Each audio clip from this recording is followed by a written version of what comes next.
Did you like the Power Ranger movie? And if you didn't like the Power Ranger movie, let me know why you didn't like them all. You feel me?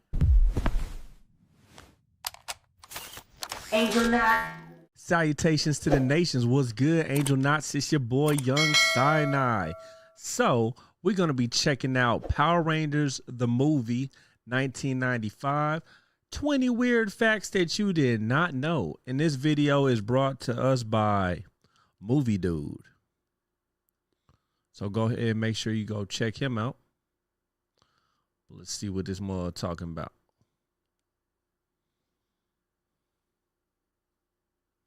We've got new ninja swords. Let's use them. Maybe Them Power Ranger costumes for the movie was hard, man. if I can download the very last plasmatic morphing gem into the transport core. No offense, Buzz, but they might The original movie specifically. find you a little disgusting. 6 Rangers, 1 slimy villain, a movie that cranked everything up to 11. Power Rangers. The movie wasn't just a longer TV episode, it was bigger, darker, and a whole lot weirder than fans expected. But behind the glowing suits, cheesy one-liners, and CGI Zords, the real story is full of crazy surprises. Here are 20 weird facts you didn't know about Power Rangers, the movie. You call yourself Kingo Warriors, you are like Kingo Turkeys. Have you all stuffed and roasted? Number 1, a newspaper ad trick filled the crowd for free. For the big fireworks celebration scene at Darling Harbour in Sydney, the production needed a massive audience to cheer for the Rangers.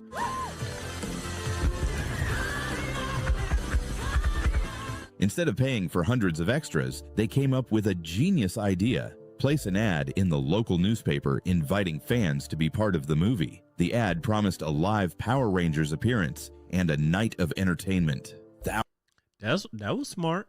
Thousands of locals showed up, many bringing their kids dressed in Ranger gear, completely filling the set with real excitement. The crew handed out glow sticks and encouraged the crowd to scream their lungs out while the cameras rolled. None of the reactions were staged. The cheers you hear in the final movie are 100% genuine fan energy. It saved money, created authentic atmosphere, and gave fans a once-in-a-lifetime experience. Yeah, that's hecka smart.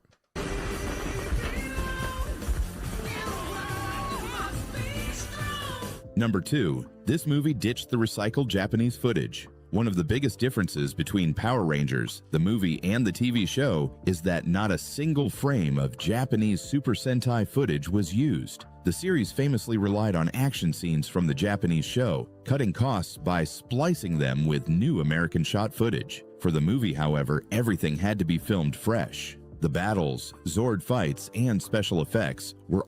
Yo, they special effects did not hold up. Them was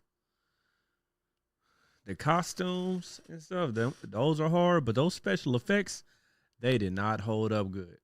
all created specifically for the big screen. This meant new choreography, original costumes, and a much higher budget than the series ever had. The filmmakers wanted it to feel like a true cinematic upgrade rather than just an extended episode. Fans got to see the Rangers in all new action sequences with no reused clips, making the movie stand apart as its own unique entry in the franchise. If you're enjoying this so far, hit that like button and subscribe for more awesome movie facts. And tell us in the comments, what movie brings you the most nostalgia? And which one should we cover next? Number 3. The new Ranger suits were painfully heavy. For the movie, the Rangers got a major wardrobe upgrade, trading their lightweight spandex TV costumes for shiny armored suits. They looked amazing on screen, but the actors quickly learned they were a nightmare to wear. Made from thick PVC with molded plates, each suit weighed around 40 pounds and trapped heat like an oven. Filming in the Australian summer made it even worse.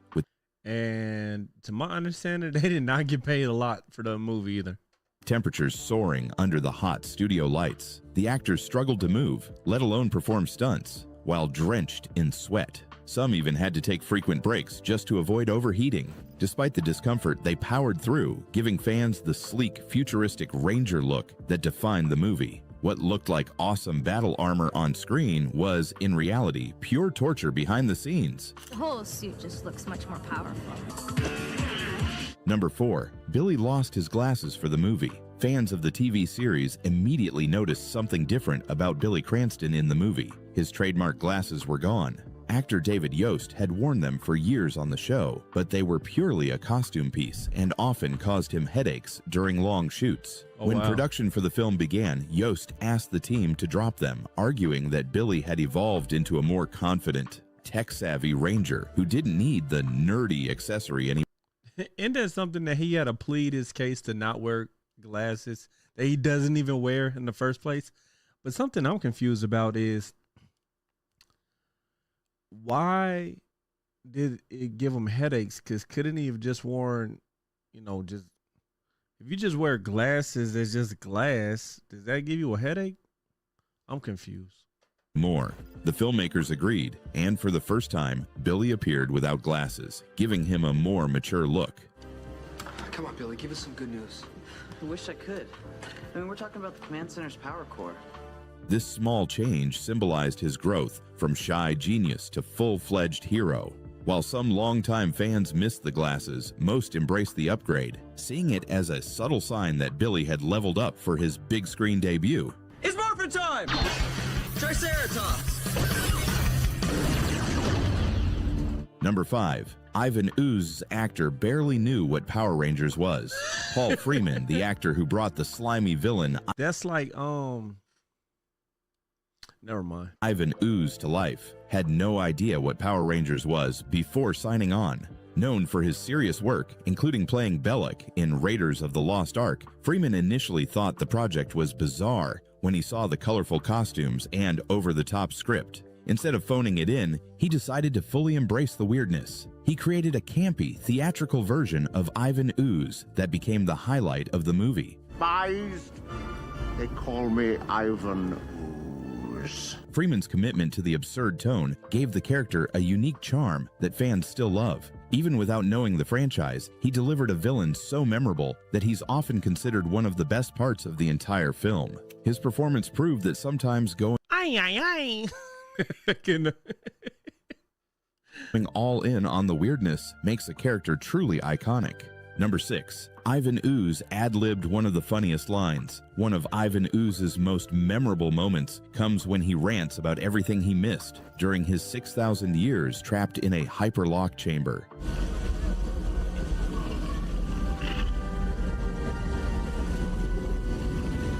Out of nowhere, he shouts about missing the Brady Bunch reunion, a line that perfectly captured the movie's goofy tone. Surprisingly, this wasn't in the script at all. Actor Paul Freeman improvised it on set, slipping it into his performance during filming. The crew loved it so much they kept it in the final cut. This little bit of improv gave Ivan even more personality, making him feel like a villain who was both menacing and oddly hilarious. It's a small detail, but it became one of the lines fans still quote decades later. Freeman's ability to mix humor with evil turned Ivan Ooze into an unforgettable. These graphics are horrible. Oh my gosh.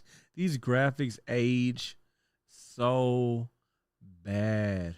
1990s movie villain. Time for a little sword play. Number 7. 3 original Rangers refused to join the movie. Fans were shocked when the original Red, Black, and Yellow Rangers were missing from the movie. Austin St. John, Jason, Walter Jones, Zach, and Thuy Trang, Trini, were originally supposed to star, but they walked away after a contract dispute with the studio. The actors felt they weren't being paid fairly for the jump to a big-budget film, so they chose not to return. Their sudden departure Good for them. Forced the production to bring in their TV replacements, Steve Cardenas, Johnny Yong Bosch, and Karen Ashley, just before filming began. This last-minute cast change reshaped the team dynamic and marked a major shift in Power Rangers history. While fans missed the original trio, the new Rangers stepped up and became iconic in their own right, making the movie an important turning point for the franchise. Number 8. Thuy Trang left her mark despite not being in the movie. Although Thuy Trang, the original Yellow Ranger, wasn't part of the film due to the contract dispute, Hi guys, my name is Thuy Trang. I play Trini the Yellow Ranger! her influence on the franchise was undeniable. Known for doing many of her own stunts on the TV series, Trang That's dope. brought a level of authenticity to Trini's fight scenes that fans loved. She often impressed stunt coordinators with her dedication and fearlessness, That's dope too. performing moves that other actors would leave to doubles. Tragically, Tui Trang passed away in a car accident in 2001 at only 27 years old, leaving fans heartbroken. Even though she never appeared in Power Rangers the movie, her legacy as the original Yellow Ranger lives on. Many fans still consider her one of the most iconic members of the team, proving that her impact on the franchise went far beyond a single film. Come on.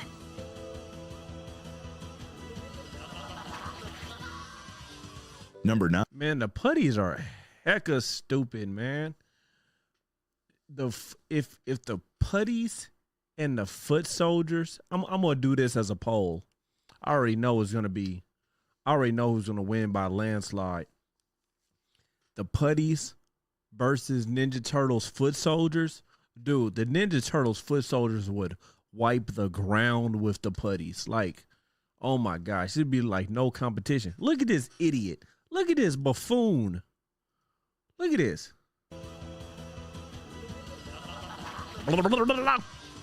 Number 9. The movie's events don't match the TV storyline. Fans expecting the movie to fit perfectly into the TV series Yo, them outfits was hard too. Low key. were in for a surprise. In the film, the Rangers travel to the planet Phaedos to gain their new ninjetti powers from the warrior Dulcea. To those who are ninjetti, anything is possible. But in the TV show, those powers come from a completely different source, a character named Ninjor, without any trip to an alien world. This huge difference means the movie exists in its own separate continuity, almost like an alternate timeline. The series never references the events of the film, and the powers the Rangers gain there don't carry over exactly the same way. I hate stuff like that. While it confused some viewers at the time, many fans now see it as a fun what-if version of the story. The alternate take gave the Rangers a unique big-screen adventure that stood apart from the show's ongoing. Oh, that black outfit go hard, man. Gave the Rangers a unique big-screen adventure that Yo, I would wear that like if it was socially acceptable. stood apart from the show's ongoing plot. Number 10. Buckethead secretly rocked out on the movie's soundtrack.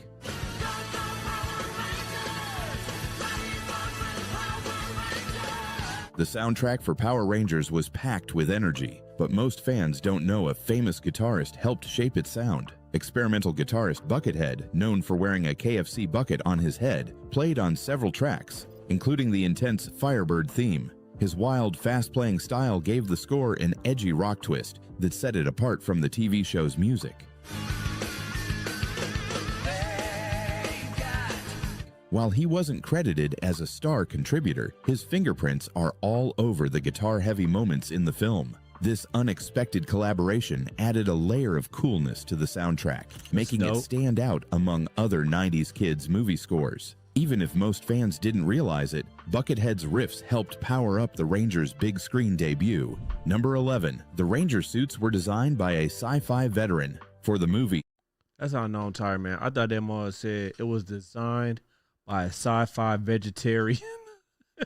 Rangers didn't just get heavier suits, they got a whole new look crafted by Joseph A. Porro, a designer who had previously worked on sci-fi hits like Stargate and Godzilla. Instead of the simple spandex from the TV show, Porro gave the suits an armored, futuristic upgrade with sculpted plates, metallic finishes, and glowing details. They were meant to look more like real battle gear rather than costumes. While fans loved the high-tech style, the actors found them stiff, hot, and difficult to move in. Despite the discomfort, Porro's designs gave the Rangers a cinematic edge that set the movie apart visually. His work made the characters feel bigger, bolder, and ready for the big screen, proving that even a kids' action movie could have Hollywood-level costume design. Number 12. The movie introduced CGI Zords for the first time. On the TV show, the Zords were brought to life using miniatures, costumes, and Japanese. When I first watched Power Rangers again as an adult years and years ago, and I realized that the Zords were toys, and it had a Power Ranger just like sitting on one of the Zords' shoulders, like an action figure. I was like, That's an action figure sitting on top of the Zord. I could not. I was crying, laughing. I cannot believe. Like, I don't know what I thought. Obviously, it's not real giant robots, right? But like when I saw the action figure just like there on top, like, yo, I was done. Stock footage, but for the movie, the production wanted to push boundaries and went all in with early CGI to create the new animal-themed Zords. Yeah, they shouldn't have did it. It looked good back then, but it did not hold up.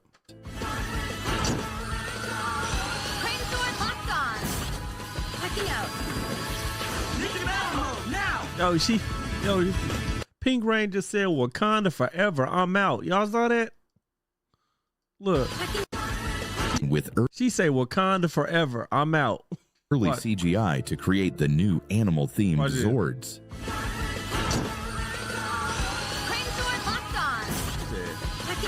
Wakanda forever. I'm out.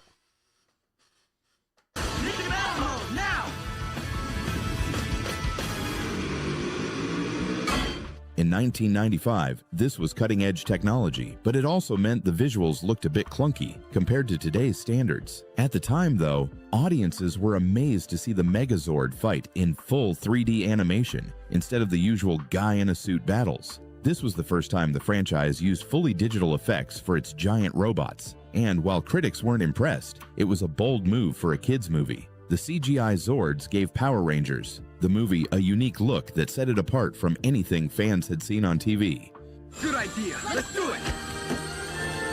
Do it.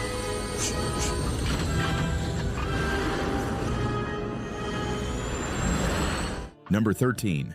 The alien planet Phaedos was just an Australian quarry. The mysterious planet Phaedos, where the Rangers train with Dulcea and face deadly trials, looks like a distant alien world on screen. In reality, those scenes were filmed in Bombo Quarry, a rugged site in Kiama, New South Wales. With its dramatic rock formations and wide open spaces, the location gave the perfect otherworldly vibe without the need for heavy CGI or sets. The crew enhanced the natural landscape with fog machines, lighting effects, and a few alien props to sell the illusion. Despite being just a quarry, it ended up looking epic on camera, creating one of the movie's most memorable settings. Fans who visited Bombo Quarry today say it still feels surreal to walk through the real-life spot where the Rangers unlocked their new ninjetti powers. Number 14. Goldar's throne room gag hides in the credits. Most fans left the theater when the credits rolled, but those who stayed were treated to a hilarious extra scene.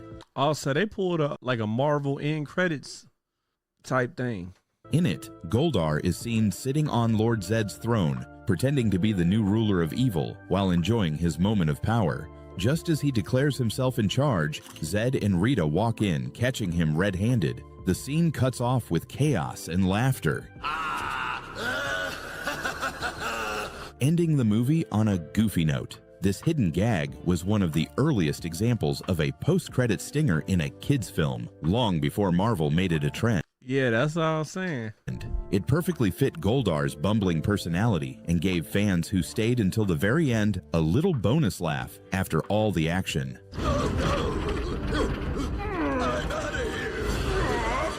Number 15. The movie originally had a darker tone that got scrapped. Before Power Rangers, the movie became the colorful, campy adventure fans know today. The original script was much darker. Early drafts featured scarier designs for Ivan Ooze, more intense fight scenes, and even hinted at higher stakes involving the Rangers possibly losing their powers permanently.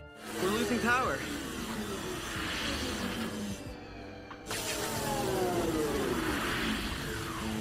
Some concept art showed creepy, almost horror-like versions of the Tengu warriors and a grittier version of Phaedos. However, the studio decided to tone it down to keep it kid-friendly and marketable. Most of the darker ideas were scrapped, leaving only hints of that original vision in the final movie. Fans who've seen the unused designs believe the film could have felt completely different, more like a dark fantasy than a fun superhero flick. Number 16. Australia. I'd be interested in seeing what that was like.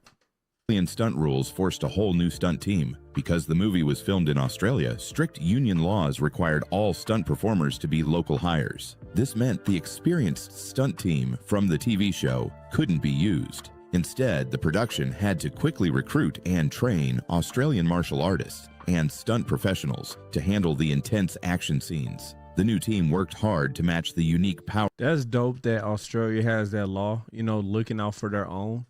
Rangers fighting style, blending martial arts with acrobatics and wire work. Despite the last-minute switch, the stunt performers nailed it, delivering some of the movie's best action moments. This behind-the-scenes shakeup gave the fight scenes a slightly different energy than the show, something fans noticed but couldn't quite put their finger on. Number 17. Dulcia's original costume was so revealing it got banned.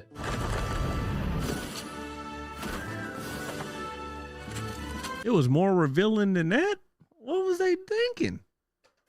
Before filming, Gabrielle Fitzpatrick's character Dulcia was designed with a very different look. The original costume was described as extremely revealing, almost like something out of a fantasy pinup, with far less coverage than what ended up on screen. When the actress arrived, the note online did the original version controversy behind the scenes. Dulcia's actress was secretly replaced mid-production. Not many fans know that the character Dulcia was originally played by a completely different actress, Mariska Hargitay. Yes, the future star of Law & Order, SVU, was first cast as the mystical warrior and even filmed several scenes on Phaedos. However, after production delays and script changes, she left the project before completing her role. The studio quickly recast the part with Gabrielle Fitzpatrick, who had to reshoot all of Dulcia's scenes from scratch. Some early promotional materials and behind-the-scenes photos still show Hargitay in the original costume, giving fans a rare glimpse of what could have been. The switch was so quiet that most audiences never noticed, but it's one of the strangest recasts in Power Rangers history. This behind-the-scenes shakeup means somewhere out there, unused footage of Mariska Hargitay as Dulcia might still exist, hidden away in the archives. Number 19. The Megazord cockpit scenes were filmed in a tiny sauna-like set. While the Megazord battle looks epic on screen, Activating Megazord battle mode. Megazord sequence has been initiated. the cockpit scenes were filmed in a cramped, overheated set that made the actors miserable. The production built a small control room filled with flashing lights, wires, and fog machines to create the illusion of a giant robot interior. However, the space was so tight that the cast could barely move without bumping into equipment. To make things worse, the powerful lights and fog made the temperature skyrocket, turning the cockpit into what the actors described as a mini sauna. They often filmed these scenes drenched in sweat, trying to look heroic while feeling like they were melting. Crew members had to bring in fans between takes just to keep them from overheating. Watching the Rangers shout commands and pilot the Megazord, you'd never guess they were suffering in one of. They was already in these hot costumes that they can't stand being in. Now they're in these little cockpit sauna microwaves. One thing I've learned about, I love Power Rangers. You know what I'm saying? I love Power Rangers. But one thing I've learned about the creators of Power Rangers, like the corporate side of things, is they do not care about those actors at all. At all. They do not care about the actors on Power Rangers at all. Notice how we heard about the black, red, and yellow Ranger leaving because of unfair pay, right? The Red Ranger, they made him sign his contract to be a part of the Power Rangers when he was underage, right? Zord, the actor who plays Zordon, dude, they did him so dirty. I ain't even gonna talk about it. I'm gonna make a video at some point, but they do not care about the actors, unfortunately, you know. And I think they hardly got paid anything for this movie too. The most uncomfortable sets in the entire movie. Number 20. A real explosion nearly went wrong during filming. While Power Rangers, the movie was filled with CGI and special effects, some of the action relied on real pyrotechnics, and one stunt came dangerously close to disaster. During the Phaedo sequence, where the Rangers battle in an open clearing, the crew set up a massive explosion to erupt dramatically behind the actors as they run. The blast was carefully timed to go off at a safe distance, but during one take, the detonation triggered slightly earlier and much closer than planned. The intense heat and shockwave caught the cast by surprise, and their startled reactions in the final cut are completely real. Crew members immediately rushed in to check everyone, and thankfully no one was injured. After that near miss, the team tightened safety protocols for the rest of the shoot. Ironically, the mishap added authenticity to the scene, because the fear you see on the Rangers' faces isn't acting at all. That's Power Rangers the movie, packed with crazy stunts, behind-the-scenes drama, and weird moments fans never knew about. Yeah, that was really good. Shout outs to Movie Dude. He did a really good job. I learned a ton about the Power Rangers. I learned even more that the big wigs with Power Rangers suck, and they do not care about the actors. But shout outs to the actors for going through all that so that we can have these great memories as kids. You know what I mean? And so shout outs to them. But yeah, I appreciate everybody who tuned in. Thank you. God bless and salutations to the nations. Let me know in the comments. Did you like the Power Ranger movie? And if you didn't like the Power Ranger movie, let me know why you didn't like them all. You feel me? But I like them all. All right. Appreciate you. Peace. Angel Nine.